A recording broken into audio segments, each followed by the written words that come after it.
Hello everyone, and welcome to the first podcast episode for Grip and Rip for 2026. Happy New Year everyone, and hope you all had great celebrations and great holidays over the last few weeks. To start off 2026, we have a very special guest on the Grip and Rip podcast, Adele Williamson from KIVI Performance. So I got to meet Adele earlier last year when a good friend of mine, Charlie Stone, of Stone Strength Weightlifting, who all the Grip and Rip listeners will know about, said to me during a training session that he was working with a custom bespoke shoemaker to make a one-of-a-kind weightlifted shoe for life. Sorry, I minced my words there. And naturally, when someone says one-of-a-kind weightlifted shoe for life, that will pique your curiosity, and it certainly piqued my curiosity. So I had to know more about it. So he introduced us, and I got speaking to Adele, went down to a workshop, got to know more about her and what she does, and naturally, this is something that I wanted to be involved in. So Grip and Rip and KIVI Performance are in collaboration on a brand partnership for the next 3 months, and it's an exciting partnership. I really cannot wait for all of you, the Grip and Rip audience and the Grip and Rip podcast listeners, to get to know more about Adele and KIVI Performance and everything that she's doing this year. It's honestly, you won't hear anything like this anywhere else. I don't think I've ever heard of a bespoke custom, shoemaker who will be making a one-of-a-kind shoe exactly for you. That's what this podcast today is all about. So I'm not going to speak anymore. I think the podcast will do all the talking and all sort of give you all the information that you need.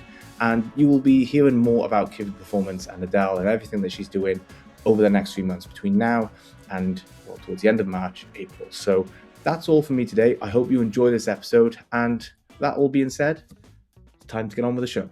Happy New Year, everyone. God, you can tell I haven't done one of these in a while. Happy New Year, everyone. See you soon. Hello, Adele. Good morning. And welcome to the Grip and Rip podcast. How are you doing today? Hi, Nick. Yeah, good, thank you. It's a pleasure to be on the podcast. Oh, it's fantastic. I really look forward to this. I think this would be quite a unique episode that we're going to record today. Just want to sort of ask you, you are, for the listeners who are listening to this podcast, you are a member of Gym 66, which is in Cheltenham, which is the same place that Stone Strength Weightlifting, which many of our listeners will know about, is based out of. And you've had the opportunity to meet athletes and weightlifters like Charlie Stone and Trish 10. Tell us a bit more about your time at that gym. Yeah, so I started at Gym 66 roughly 4 years ago, just doing general strength training. For those of you that know the gym, it's a really close-knit community. There's a really good presence, like you say, with Stone Strength Weightlifting Club there. And yeah, got chatting to weightlifters, I suppose, over my time. I go usually at quite a quiet time of the day, so end up chatting to different people. And that's where I met Charlie Stone and Trish 10. Obviously, yeah, both really well-known lifters. And really big in the community there at Gym 66.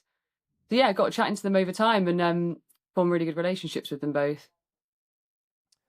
That's awesome. And now, when I normally do podcast episodes like this, I'm normally speaking to coaches or weightlifters and they're normally based out of a gym when taking this call. But you seem to be in quite a unique environment today. I can see what looks like shoe templates or templates of feet behind you. Can you tell me a little bit about just where you are and where you're taking this call right now? And I'm assuming that this has something to do with who you are and your work and whatnot. Yeah, so at the moment I'm actually in my workshop in Cheltenham where I make handmade bespoke shoes. So that's something that I have done for 13 years.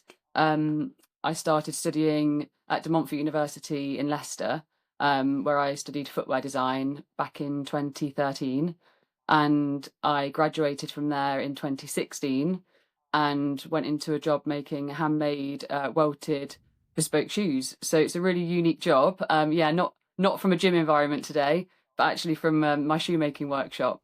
That's what you can see behind you.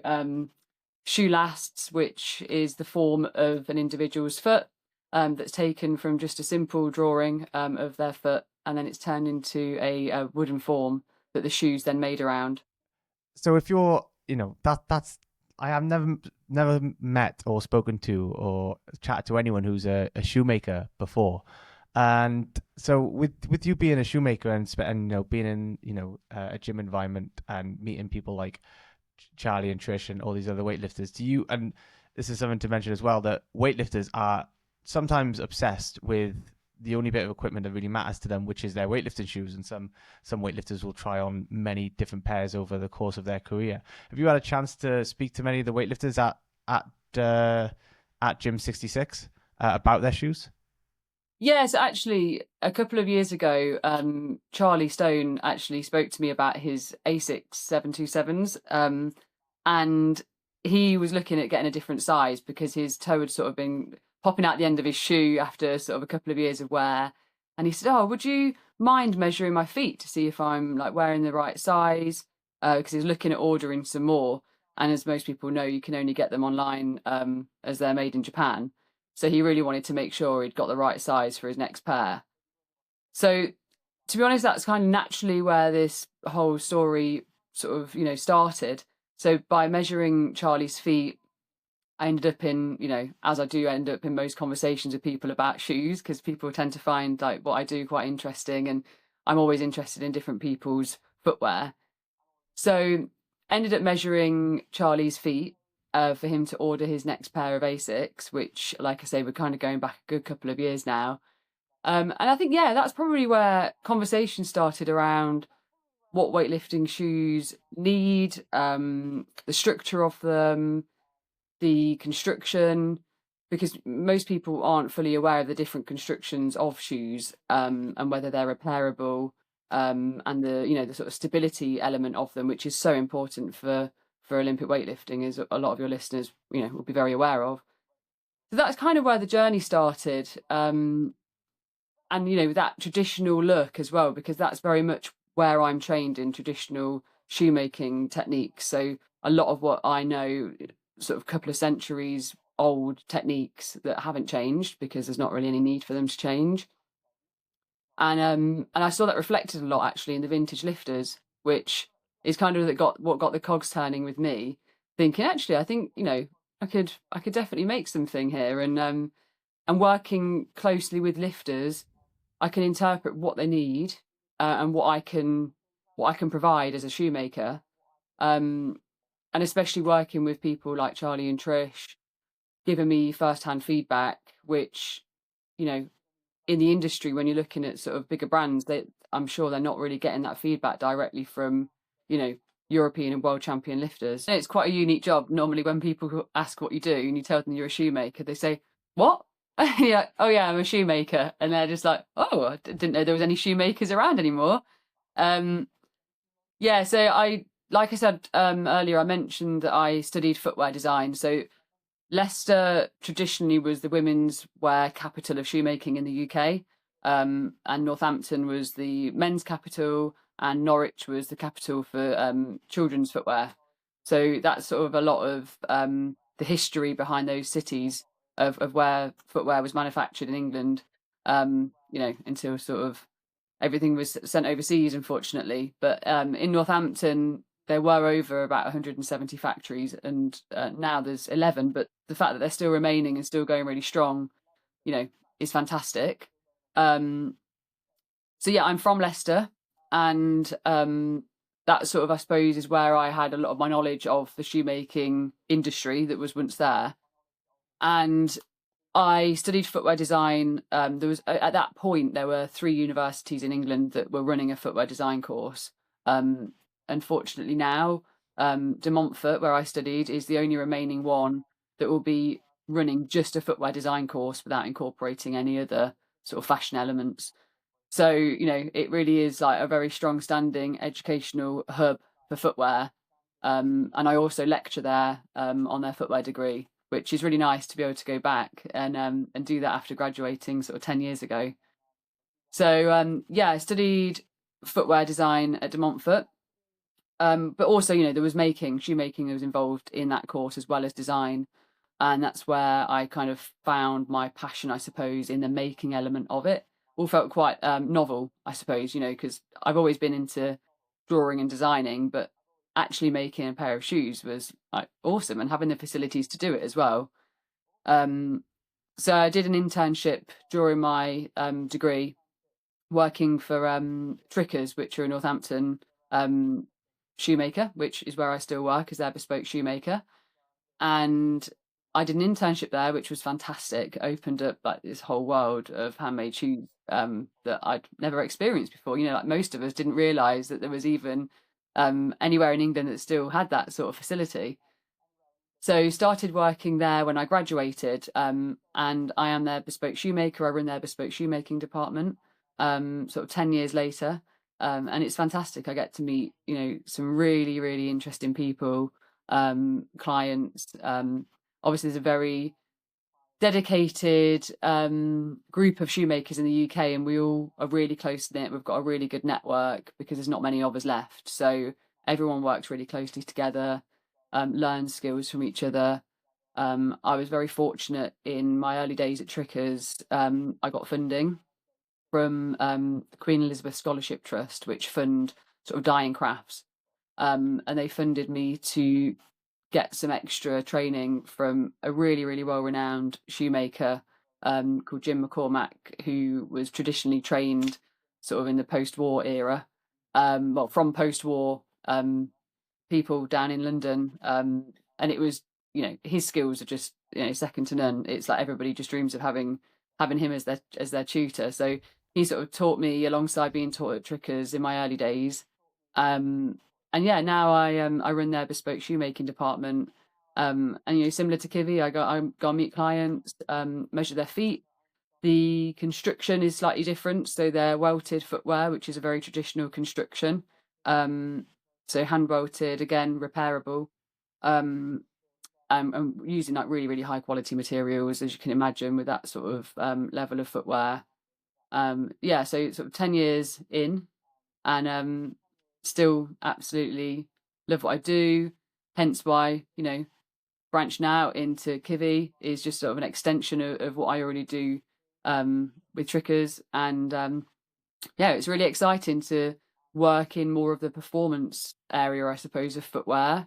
And also working with a really different demographic. You know, working with athletes, which for me is really unique. It's something that I haven't really done throughout my career so far. Yeah, working with athletes keeps me inspired, I think, as well, to see things from different perspectives, and to see the shoes going to a different use, and opens my mind into other parts of footwear. That I bet. Do you have like, so if you've been you've spoken to Charlie, and you say you've been working with Charlie and Trish on their shoes as well. Before we sort of get into that, do you have what are your opinions on weightlifting shoes in general? Because like I said before, like the one thing that all weightlifters care about are their shoes, and there are almost too many shoe brands to choose from at the moment. What are your opinions on the various different shoes that are out there right now? Yeah, I think they all fit different purposes. I tend to feel as though the toe boxes are quite narrow, and I know that is something that certain brands are addressing and are bringing out slightly wider fit shoes. But I also feel as though some of the existing pairs don't necessarily offer that, and I think the materials that the shoes are made from as well could definitely be improved, should I say. I think looking at materials and how the foot moves in the shoe, what the foot needs in terms of stability but breathability, are all really important factors. And I think sometimes aesthetics can overtake the actual functionality of a shoe, which is something that I've been looking into in terms of what I've been making and working with Charlie and Trish on. So I think, you know, I mean, I've tried on and lifted for my strength work. I've used sort of Nike 2s, and I know they're a really really popular shoe, and I know they work for a lot of people. But I felt personally for me that they kind of squash my toes in more than I'd like to feel when I'm lifting and wanting a real connection with the ground. And after trying those and not really enjoying them very much, I then went on to try a pair of vintage Adidas Ironwork 3s, and they felt so different. And I felt as though that connection, that stability, the structure was there. Like my squat position just felt spot on when I wore them. And that, I think, added to this entire story of what could I create to enable people to have that firm connection and to work closely with people to understand their foot dynamic, their shape, and what they want from a shoe. Um, so I think, again, looking at the Adidas Ironwork and looking at the ASICS 727 and my knowledge and experience with, really vintage looking shoes with really traditional skills, it just felt like a perfect match and a really natural way to get into this industry. That sounds like really. I can quite resonate with what you've said just there, because I've worn the shoes that you've mentioned. I've had in my time 2 pairs of Asics, which I just love the Asics. I think they're absolutely brilliant. I've worn the Nike Ironwork 2s, so similar to the 3s. And again, like, I think it's that, for me, it's the feel around the heel, the wooden heel that you have with them. I tried the Nike ROM 2s once, and all the other shoes are basically the same as a Nike ROM 2, and it just never worked for me. So I totally understand where you come from there, and it's good to know that my instincts are close to that of a professional. So that makes me feel a lot better. So you've mentioned about working with Charlie and Trish. What are you working on? Tell us a bit more about that. Yeah, so I've been working with them both on some pre-release shoes, which has been really interesting. Going through the process with them both, measuring their feet and making shoes for them and having them lift in them. So it's been, like I said, a really educational thing, I think, for them both, to sort of understand more about the shoes that they're wearing and the materials that they're made out of. Which, like I said, like it's been a great experience to create something that reflects what I feel there's a gap in the market for, to have something that's tailor-made to their individual feet. So yeah, the process has been going right straight back to measuring their feet, and having, like I said, one of the wooden forms that I've got an example. I know people won't be able to see this that are just listening, but for the purpose of that, it's a wooden form that every shoe is made around a form, whether it's plastic or wooden. Usually handmade shoes are made around a wooden version of that. It's beechwood, it's really hard wearing, sourced from the Italian mountains and hand turned in Northampton in England, which is at the only remaining last makers in the country. So, it's got a really nice wide toe, but these are all developed to the individual feet. So tailored toe boxes, tailored insteps, if there's a little bit of arch support needed, that can be added in.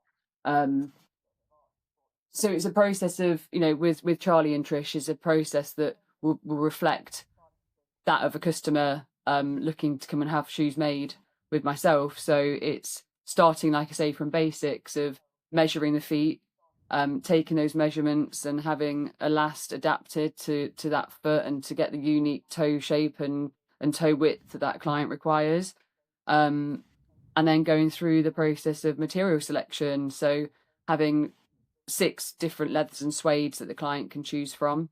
It's a very, very personal service that enables a client to come in and see a selection of materials and down to shoelaces that they can choose from 16 different colours to either contrast or match the leather or suede shoes that they're having made. Down to personalisation of having hand stamped gold or silver initials on the back of the shoe. So it's really cool to have, like, your name or your initials stamped on the back. So Trish, for instance, has got 10, which is her surname, stamped on the back, and Charlie's got his initials stamped on the back of his. So it's something that I don't believe anywhere else is offering in the weightlifting world, of personalisation down to that level and that high spec. Which keeps things really unique, and it's a really performance fit, which I think is like the important part of this, that it's a performance shoe for a sport that requires that stability, that precision with traditional skills, in the making process, and to be able to meet the person that's making the shoes for you. So through the project with Charlie and Trish, I've been developing a brand called KIVI Performance. And KIVI, meaning stone and strength in Finnish, felt like quite an appropriate name to give the brand. And the logoing looks really nice on the side of a shoe, with it all being quite linear. So KIVI Performance has been born from this experience with Charlie and Trish in developing these pre-release pairs, and KIVI going forward is going to be a brand that people can come to me and order handmade, tailored weightlifting shoes with personalization of many things. So from the initial process of meeting me and having their feet measured, there's also an alternative where they can have a measuring kit sent out to them to measure their own feet with very sort of direct instructions of how to do that. And having their feet measured, and from that point, having a tailored last for things like toe box width. So again, like I say, it really covers those areas that are lacking from a off-the-shelf weightlifting shoe. Also material choices. So it's really exciting. I know that ASICS offer 3 different colorways, and a lot of Olympic weightlifting shoes don't come with options. And with KIVI, they get an option of to choose from 6 different leathers and suedes, all carefully hand selected to enable the foot to have comfort in the shoe, to have breathability, really high-end materials. So the leathers and suedes that KIVI are using are sourced from tanneries in Portugal and in Italy. So yeah, really high-end, high-grade leathers and suedes. So shoes will stay looking nice for quite a long time, and that's another part of KIVI and the construction that we're using, is that these shoes should last a good few years, if not longer, depending on how heavy you are on your feet when you're lifting. But also they're repairable, so they can be sent back for repair, which I think is a huge thing, especially with sustainability, and also just for cost effectiveness really as well, for people investing in these. They are something that it's a sort of long-term investment, which I think is really important to make people aware of. So yeah, they get to choose from materials. So like I said, different suedes, different logo colors, even down to the stitch color if they really want to get down to the really fine details of things. And they're personalized. So on the back of the shoe, they can have initials or a name or a word hand stamped in the back of the shoe that you can see on the heel. So it's quite a cool place, because obviously, when you're lifting, especially when Nick from Grip and Rips there videoing everyone on the platform, you get to see sort of gold stamped initials or a name or a word in the back of the shoe.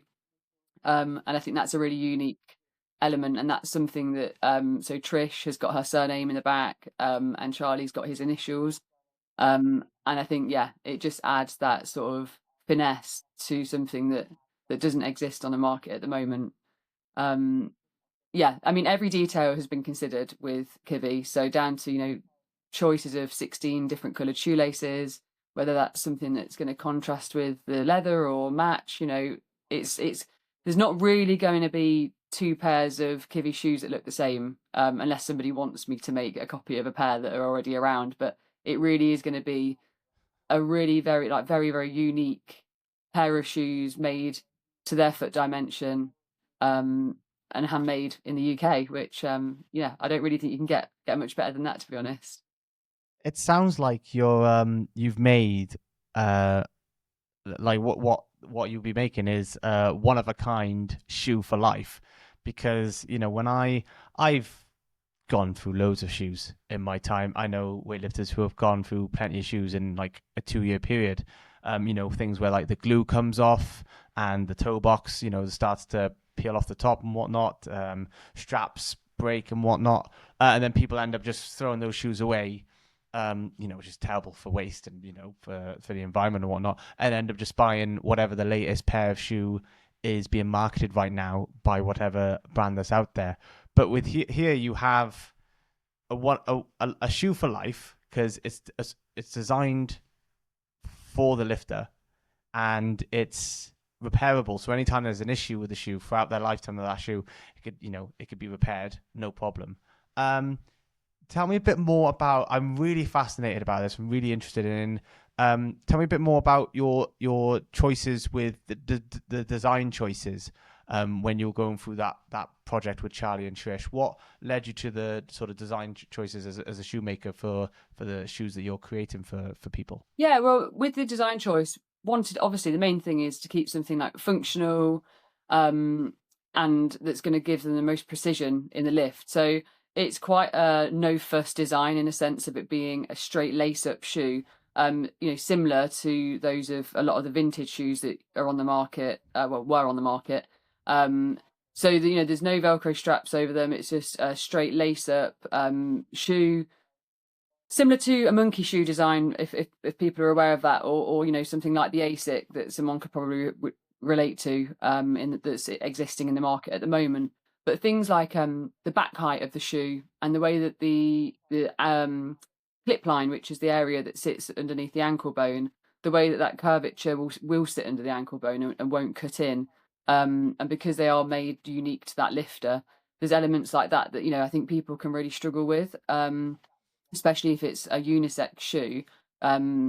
Shoes made for men tend to have a slightly higher curvature on that ankle bone, and for women, again, it can cut in. And you really want, ultimate comfort. You don't really want to have to think about your shoes when you're lifting. You want them to do a job. And that is ultimately what we're aiming for with KIVI, is for those shoes to do a job, for them just to feel like an extension of your body and not have to worry about any niggles where things might be pressing in places that they shouldn't be.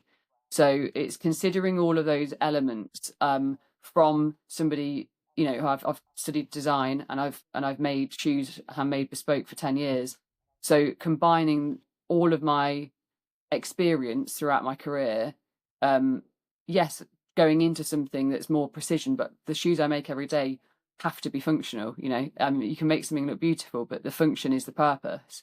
So making something that looks really nice, that, like I said, is an extension, for precision, for stability, and considering things like the heel. So I mentioned earlier about the wooden form, the last, being made out of beechwood.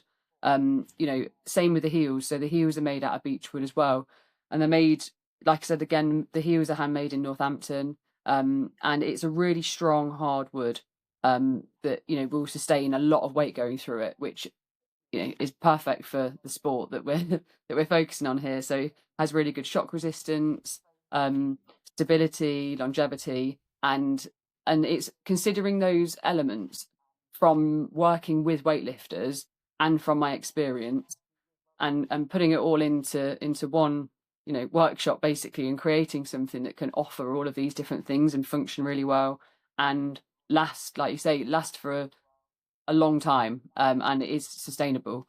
And I know a lot of the shoes, like we mentioned earlier, they're made, some of them are made out of synthetic materials, which for breathability purposes is no use really, in my opinion.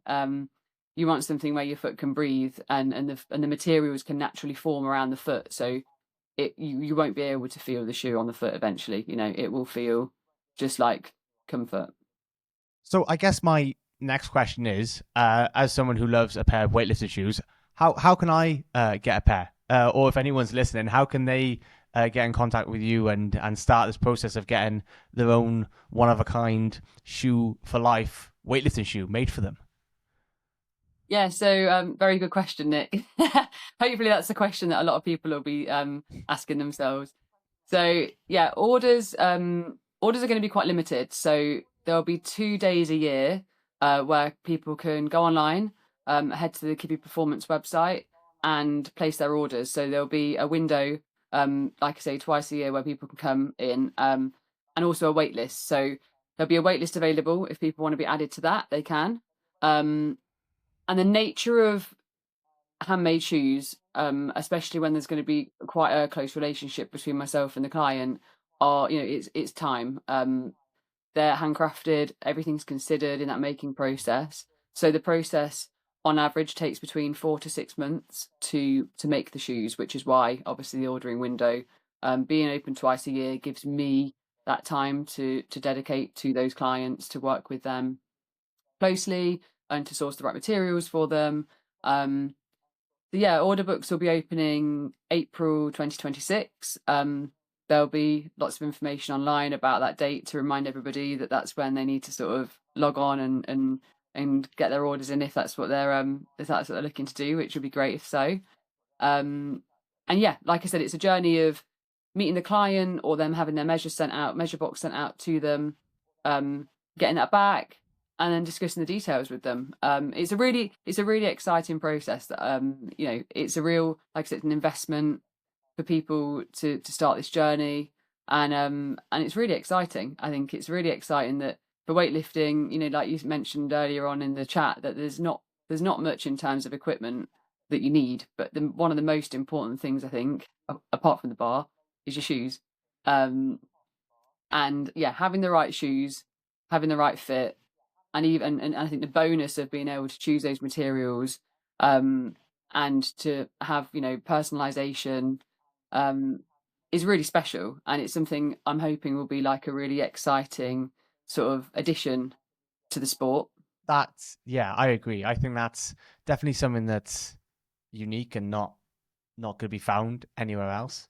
How long? So let's say in April, when you when you first open your doors to having shoes ordered, if I'm gonna turn up and if I'm gonna order a pair of shoes and then come to Cheltenham, get my foot measured for my own personally designed one of a kind weightlifting shoe, am I gonna when am I gonna get my shoe?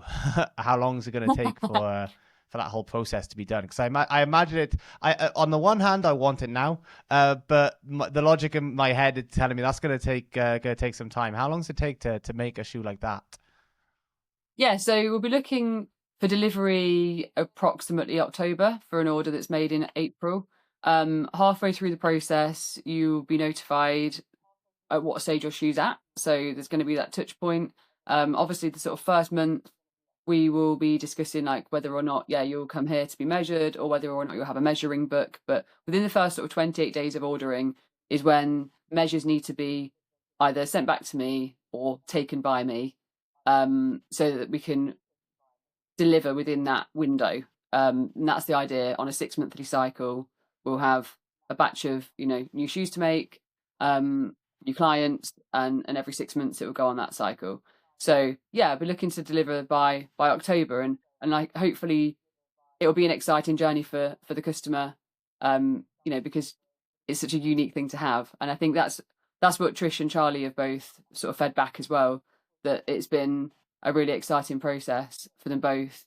And then obviously you have the joy of wearing them and and having something that feels like an extension of your body.